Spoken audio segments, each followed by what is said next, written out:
Halmashauri ya wilaya ya Singida, taarifa ya ujenzi wa bwalo shule ya sekondari Hanoda kwa naibu waziri ofisi ya Rais TAMISEMI Mheshimiwa David Silinde mbunge tarehe 8 mwezi wa kwanza 2021.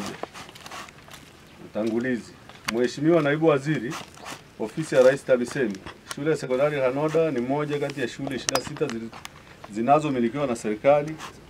Ina jumla ya wanafunzi 626, kati yao wasichana ni 339 na wavulana ni 287. Mapokezi ya fedha. Mheshimiwa naibu waziri, mnamo tarehe 29 mwezi wa 6 2020 shule ilipokea fedha za performance for result P4R kiasi cha shilingi milioni 100 kutoka kwa katibu mkuu Wizara ya Elimu, Sayansi na Teknolojia kwa ajili ya kujenga bwalo moja lenye uwezo wa kuhudumia wanafunzi 400 kwa mara moja. Utekelezaji wa mradi. Mheshimiwa naibu waziri, ujenzi wa bwalo katika sekondari ya Hanoda ulianza kujengwa mnamo tarehe 1 mwezi wa 10 na ulitarajiwa kukamilika tarehe 1 mwezi wa 12. Mpaka sasa zimekwisha tumika shilingi milioni 57,644,750 na kubaki shilingi milioni 42,355,250. Ujenzi upo katika hatua ya msingi. Vifaa vyote vya ukamilishaji wa ujenzi vimekwisha nunuliwa isipokuwa bati na vipo store. Mradi huu unatarajiwa kukamilika tarehe 25 mwezi wa kwanza 2021. Changamoto. Mheshimiwa naibu waziri, changamoto tulioipata hadi sasa ni uchangiaji mdogo wa nguvu za wananchi, kwani hadi sasa wananchi wamechangia jumla ya lori 48 za mchanga na kokoto lori 3 yenye thamani ya shilingi milioni 2,430,000 tu.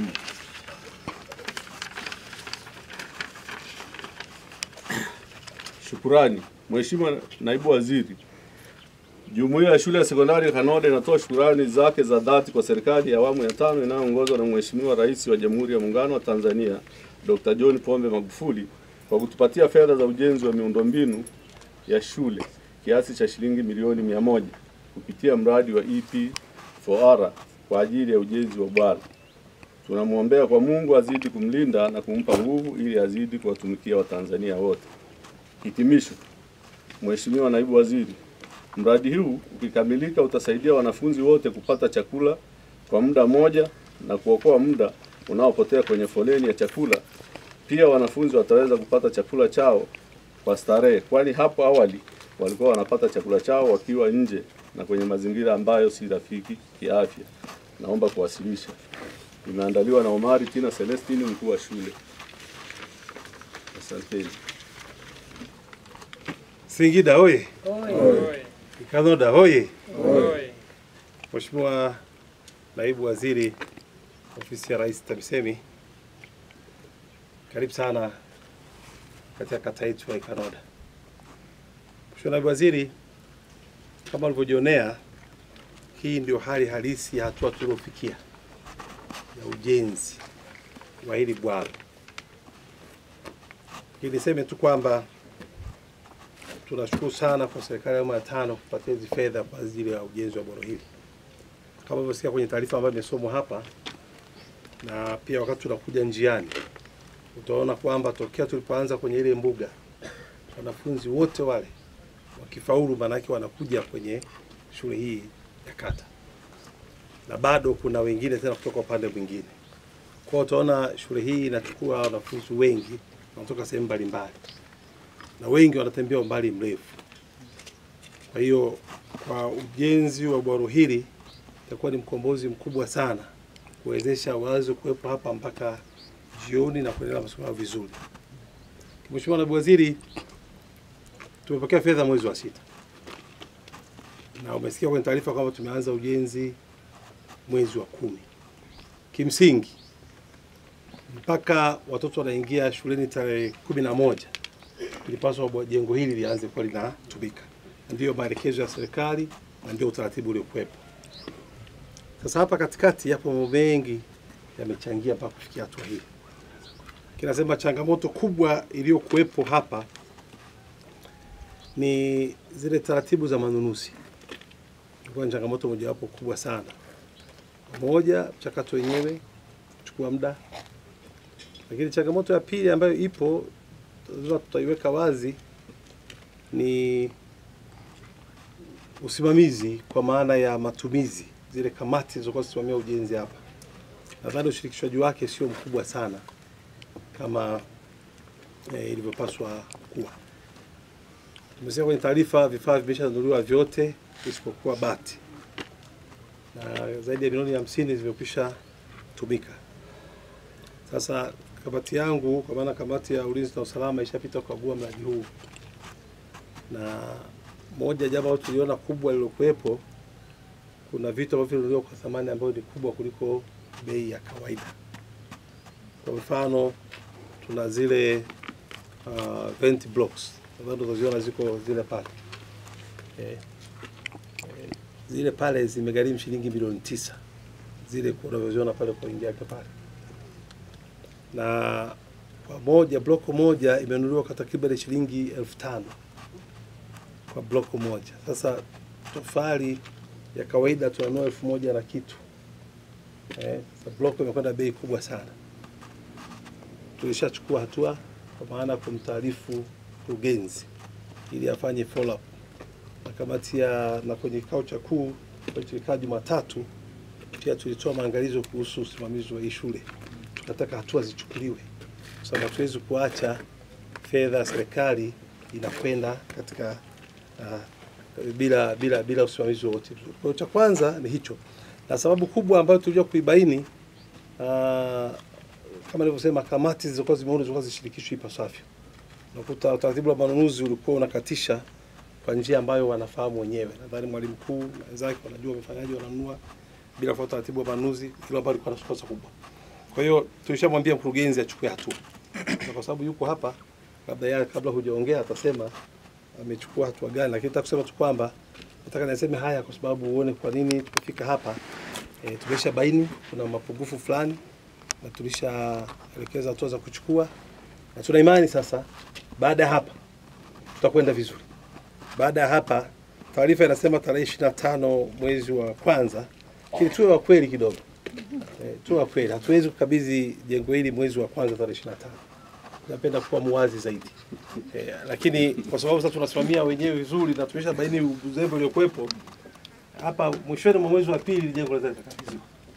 Ikiwa limefikia hatua ambayo ni nzuri, lakini hatutaki kudanganya Mheshimiwa Naibu Waziri kuambia kwamba tutakukabidhi hapa tarehe 25 mwezi wa kwanza. Hicho kitu hakiwezekani. 14 siku 14 zobaki haiwezekani, lakini tukienda hapa wiki 6 uwezekano wa jengo kukamilika ni mkubwa sana. Kabla sijakaribisha Mheshimiwa Naibu Waziri kuweza kuongea, ningeomba sasa ni muombe mkurugenzi kama ana maelezo ya ziada aweze kuzungumzia. Nashukuru sana.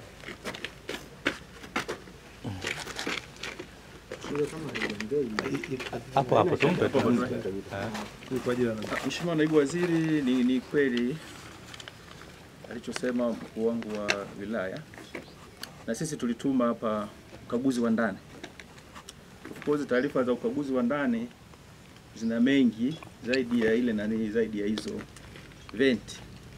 Kuna vitu vingi vimenunuliwa ambavyo havikutakiwa kununuliwa kwa wakati ule, mpaka tulipokuja kukamata mikono. Lakini zaidi ya hiyo tulikutana na quotation moja ya kununua bati, tukawa tumeizuia mwanzoni kabisa. Wanataka kununua bati za milioni 72.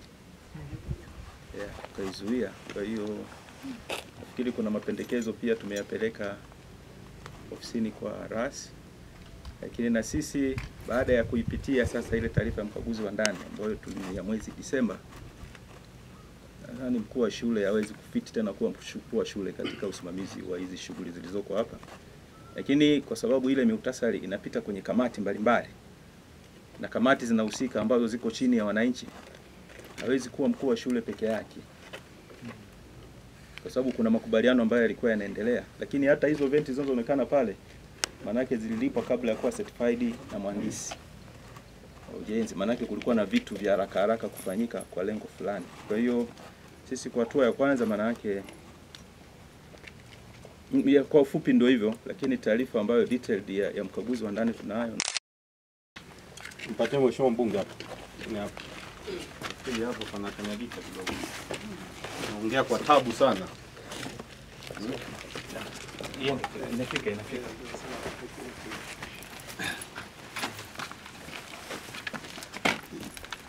Hanoda hoye! Elimu hoye! Mheshimiwa Naibu Waziri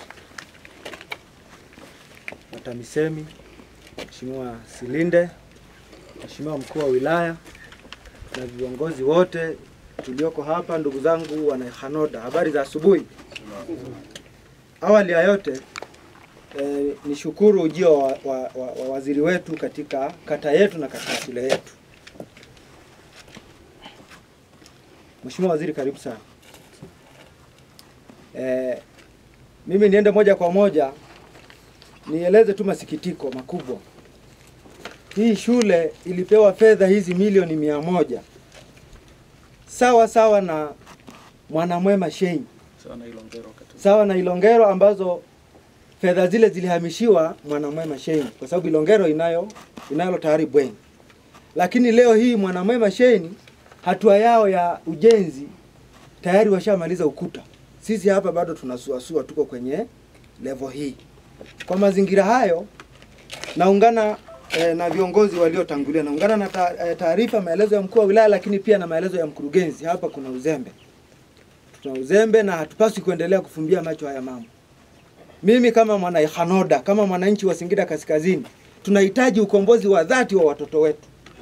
Watoto wanatoka Mojogota kule, wanatoka juu kule, unakoona kule kwenye maji, kuna watoto wanatoka kule pembezoni kabisa mwa kata hii, wote wanakuja hapa.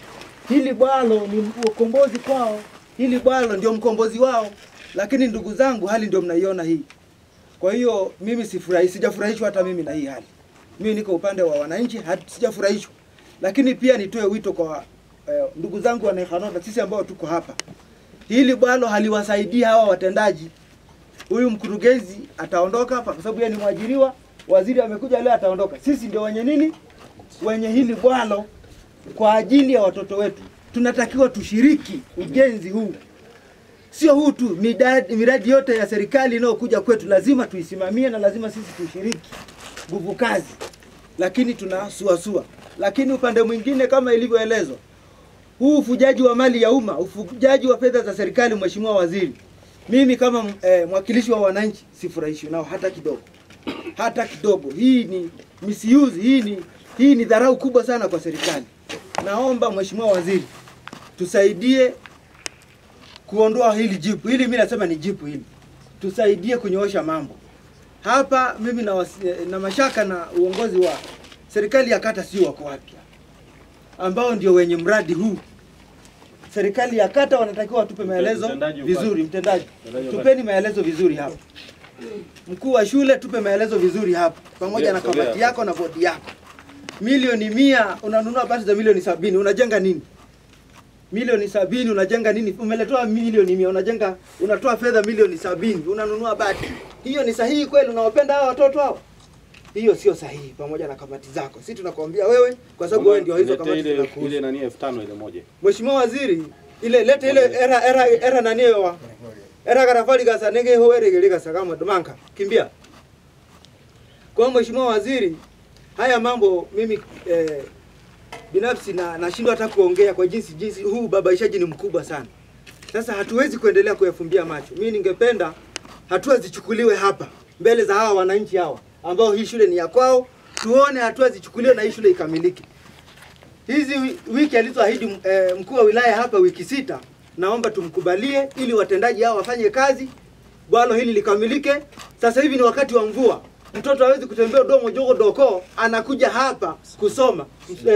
Msimii kule mtoni tuna Umurungulu, Mtungulu. Hawezi kutoka kule mtoto aje hapa halafu akarudi na ni mvua.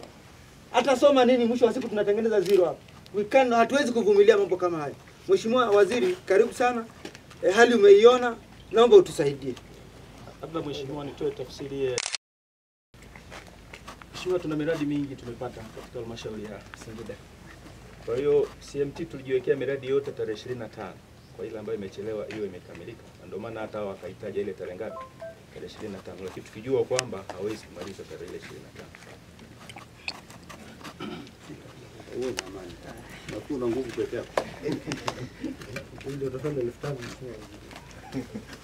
Mheshimiwa Naibu Waziri, nadhani picha halisi umeweza kuiona Meja, lakini naomba niseme jambo moja. Hili swala usimamizi wa hili bwalo si lazima wewe uje au wewe uwepo liweze kutekelezwa. Hili liko bado chini ya mamlaka yetu, bado liko chini. Kitotokea hapa, unajua tulipokwenda kwenye zile mbio za uchaguzi na nini, tuwe wazi kwamba sisi wengine huku kwenye miradi tulikuwa tupiti. Kwa baada ya kupita kwenye miradi tukabaini haya kabla hata wewe hujafikiria kuja kwenye ziara yetu. Na kama nilivyosema katika maelezo yangu tayari tulishapendekeza hatua za kuchukua. Nafikiri mkurugenzi hakutaka kuzitaja hapa labda kwa sababu officially hazijakamilika. Lakini sisi tulishasema moja, tukasema hii bodi ya shule yote iondoke. Kabla mkurugenzi afanye utaratibu wa kupendekeza kwenda mkoani kwa sababu anaiteua bodi ni mheshimiwa mkuu wa mkoa. Na mara kuvunja alifanya mkuu wa mkoa. Kwa mkurugenzi atakiwa aandike taarifa kumpelekea, ameshaandika. Sasa hii lazima mheshimiwa waziri ajue. Lakini ya pili, wahusika wote na TAKUKURU hapa tushaagiza tayari wanaingia. Kwa hiyo nasema sio lazima hii kitu tunaanza kufanya kazi kama wilaya. Baba lazima hao wote wachukuliwe hatua na lazima wote hatua zitachukuliwa na adhabu stahiki zitatolewa. Wote waliohusika kwenye mchakato wa manunuzi, kwa sababu bahati nzuri TAKUKURU zipo, taratibu zipo, miongozo ipo. Kwa yote hayo yatafanywa kazi. Na tulishaagiza mkurugenzi tunamwambia kwamba msimamishe mkuu wa shule hapa. Kwa hiyo nadhani jambo ambalo atakuwa huenda mshalifanyia kazi. Mshalifanyia kazi. Hiyo tukasema taarifa hii asome mwenyewe. Kwa hiyo tushaagiza hicho kitu tayari. Asimamishwe na uchunguzi unafanyika hapa na TAKUKURU anaingia hapa kufanya uchunguzi, tulishaagiza na mwisho wa siku wote waliobainika, lakini bado kwa milioni 50 zilizobaki la kingine tatu tuliagiza kwamba fedha zitakazobadilika zimeenda kinyume na matumizi zilipwe. Zilipo kwa maana ya kurudishwa in terms of cash. Hayo ni maagizo tushatoa tayari. Kwa hiyo fedha hizo lazima zirejeshwe. Manunuzi yaliyofanyika ya hizi venti blocks ambazo kwa kweli quality yake na thamani ya pesa haviendani, hizo lazima zirudi. Zije ziende kwenye kazi nyingine. Na vifaa vyote vimenunuliwa kwa bei kubwa, vyote lazima fedha yake irudi. Kwa Mheshimiwa Naibu Waziri, nataka niseme ni bahati nzuri umekuja ili tuongezee nguvu kwenye msitio ambayo tushafanya na kuanza kuchukua hatua kama wilaya. Lakini kimsingi kwamba hatua zishaanza kuchukuliwa, na niliposema wiki 6 na hakika kwamba wiki hizo 6 tutakuwa tumeshafanya tushamaliza ili bwalo limeshakamilika. Mheshimiwa Naibu Waziri, baada ya kutoa ufafanuzi huo, naomba sasa nikukaribishe ili sasa uweze kuongea na viongozi na wananchi walioko hapa. Karibu sana.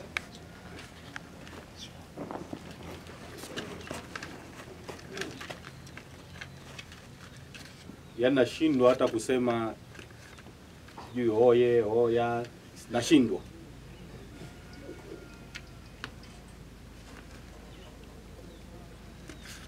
Kama kuna kitu ambacho yani hii Hanoda.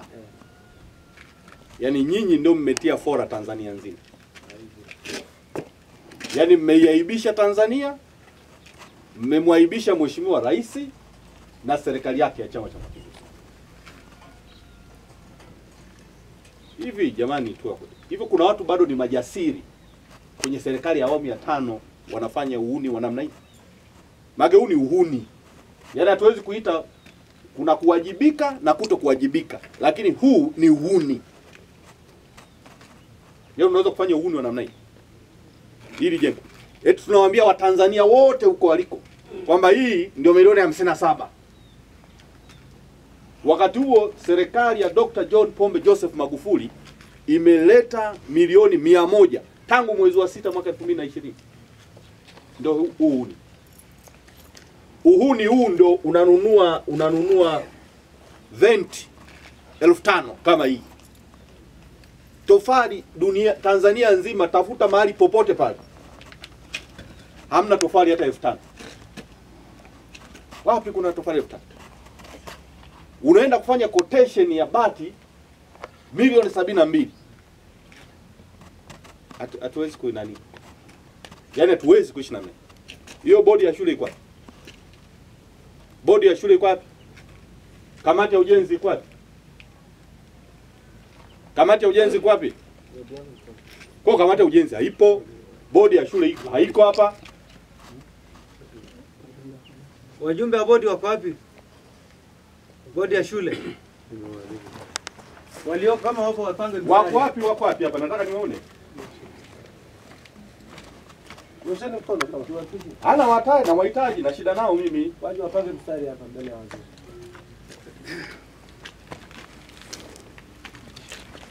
Haya mambo yanasikitisha. Hakuna kazi ngumu ambayo Mheshimiwa Rais anaipata kama sisi viongozi wa chini kushindwa kutekeleza wajibu wetu. Sasa na hii itakuwa fundisho kwa watu wote. Huyu wala muhitaji kuandika hizo protocol zote. Huyu hapa. Yaani huyu namvua madaraka. Sio unamsimamisha kwa lipi?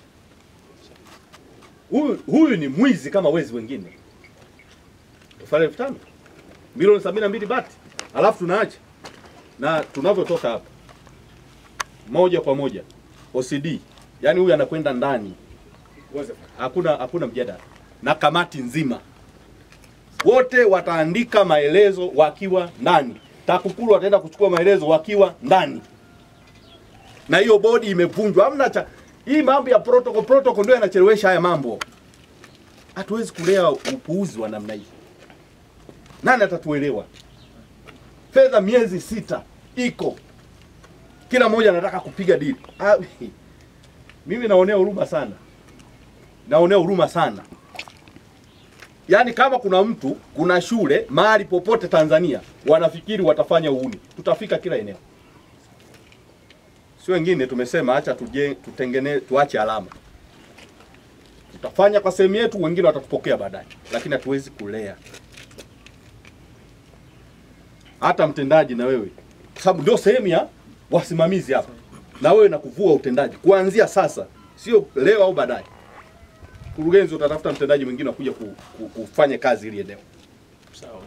Yaani haya ni maelekezo. Na wala hatujadili. Hichi ninachokisema Mheshimiwa Rais anakisikia. Yaani moja kwa moja. Kwa sababu ni wajibu ambao ametupa tuende tukague. Kama milioni 100 mnafanya hivi, tukiwaletea bilioni 1. Na mnajua sasa hivi tuna mpango wa kujenga sekondari 1000 Tanzania nzima. Tutatumia fedha trilioni 1.2. Na hizo fedha zenyewe zinatakiwa zitumie force account. Kama hela hii ndogo imewashinda, hizo hela itakuwaje? Zamani mlilalamika serikali haileti fedha. Serikali ya Dr. John Pombe Joseph Magufuli inaleta fedha. Lakini hamna kinachofanyika. Mkuu wa wilaya, hawa watu maelezo watatolea polisi. Wote na wote watafutwe mahali walipo, watoe maelezo kwa nini hii kitu namna hii. Kwanza moja, matumizi mabaya ya fedha, na hizo fedha watazirudishia wakiwa polisi, watauza kama ni nyumba zao au nini walichonacho. Hatuwezi kulea. Na wala tutakuwa na huruma na mtu kwenye hili. Kwa kama kuna watu walimponza ndio atawataja pale polisi. Kwa maana mimi pale fulani na fulani na fulani ndio waliniambia hivi. Atawataja pale. Sasa kama kuna mtu atacheza na hao watu ndio atakuwa amecheza na serikali. Waambieni wakuu wa shule. Tulipeleka fedha wakafanyie kazi. Sio wakacheze. Sasa na hili ndio agizo. Na hiyo baada hiyo wiki 6, sasa sisi hatutoi wiki 6. 6 mmeomba mwezi wa pili, mwishoni ndio inakuwa wiki 6. Sawa. Maana yake itakuwa tarehe 28, 29 ya mwezi huu. Mimi nitafika hapa. Nitakuja hapa kukagua hili jengo. Mimi Dodoma sio mbali. Nashindwaje kufika hapa? Masaa mawili nashindwaje kufika hapa? Nitafika hapa kuja kukagua kuona hili jengo kama limeisha. Kinyume na hapo tutapeleka mapendekezo mengine kwa Mheshimiwa Rais. Afisa elimu sekondari yuko. Na wewe andika maelezo. TAMISEMI, kwa nini tusikuchukulie nani hatua za kinidhamu? Kwa sababu wewe ndio sehemu ya wajibu wako kupitia hii miradi. Na fedha za kufuatilia tumeleta.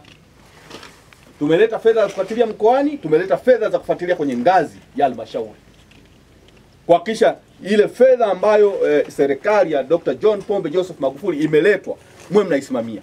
Kisingizio cha uchaguzi hatutaki, ni uhuni. Nyinyi mlikuwa mgombei, sisi ndio tulikuwa tunagombea. Sasa mtu ugombei, wewe kazi yako ni utendaji, bado unasingizia kulikuwa na uchaguzi. Wewe ni nani kwenye uchaguzi? Alikuwa anagombea Dr. John Pombe Magufuli, alikuwa anagombea bwana Rama Iganga. Na sisi wengine. Nyinyi hamkuwa mnagombea. Mkurugenzi wa uchaguzi anaeleweka, afisa uchaguzi wa wilaya anaeleweka, alikuwa ni mkurugenzi wa halmashauri. Nyinyi wengine mlikuwa katika kazi za kiutendaji ambayo haikuwa na jukumu la kuweza kuzuia hii shughuli kuto kuendelea.